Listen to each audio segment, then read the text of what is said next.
I am sure आप सबने Oggy and the cockroaches या टॉम एंड जेरी जैसे कार्टून्स ज़रूर देखे होंगे।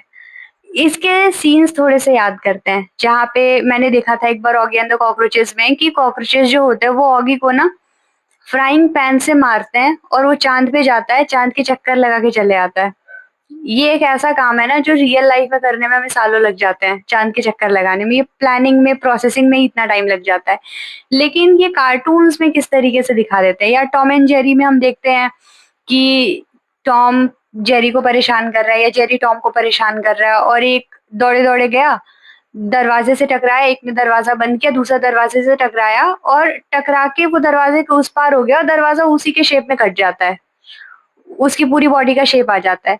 ये जो अनरियलिस्टिक जो कोइंसिडेंसेस है ना, इन्हें इंग्लिश लिटरेचर में क्या कहते हैं? इन्हें फार्स कहते हैं।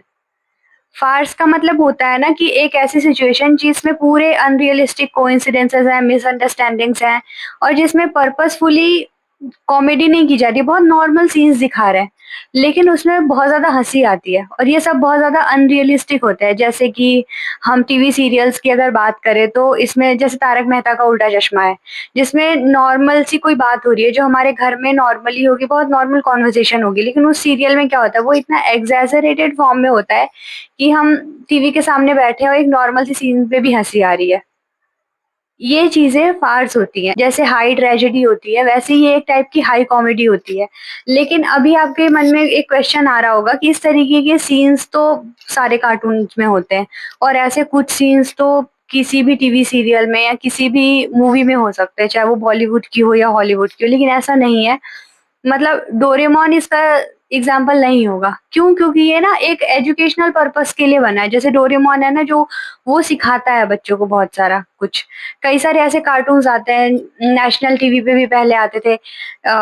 सुबह में कई सारे कार्टून्स आते थे, संडे को आते थे जो एजुकेशनल पर्पस से बने हैं। लेकिन फार्स का पर्पस एजुकेशन नहीं होता है कभी भी।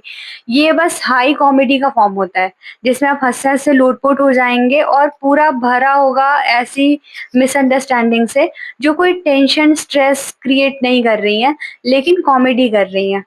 फार्स सबसे ज़्यादा पाया गया है रिस्टोरेशन कॉमेडी में, एलिज़ाबेथन ड्रामा में और मॉडर्न थिएटर में ये बहुत ज़्यादा पाया जाता था। ये स्टेजेस पे परफ़ॉर्म किया जाता था। इसका पर्पस सिर्फ़ यही होता था कि बहुत सारे मिसअंडरस्टैंडिंग्स क्रिएट करना, कॉमेडी को लेके। बहुत कुछ ऐसे एक्ज़ैजरेट करना और लोगों को हँसाना बहुत ज़्यादा। एक नॉर्मल कॉमेडी होती है, फार्स बहुत हाई लेवल की कॉमेडी है। और अभी आपके मन में एक और बात आ रही होगी कि क्योंकि कार्टून्स में जो मैंने 2 एग्ज़ाम्पल्स दिए ऑगी एंड द कॉकरोचेस और टॉम एंड जेरी के, इसमें वो कोई बात नहीं कर रहे हैं। बस चीज़ें हो रही हैं, होती हुई दिख रही हैं, लेकिन वो बात नहीं कर रहे हैं। तो मन में आपके ये आ रहा होगा कोई आवाज़ नहीं होती है, कोई बात नहीं कर रहे हैं, ऐसा नहीं है। बातें भी होती हैं, वर्ड्स भी यूज़ होते हैं, सेंटेंसेस यूज़ होते हैं, कॉमेडी होती है। कहने का मतलब बस इतना है कि इसका कोई एजुकेशनल पर्पस नहीं है।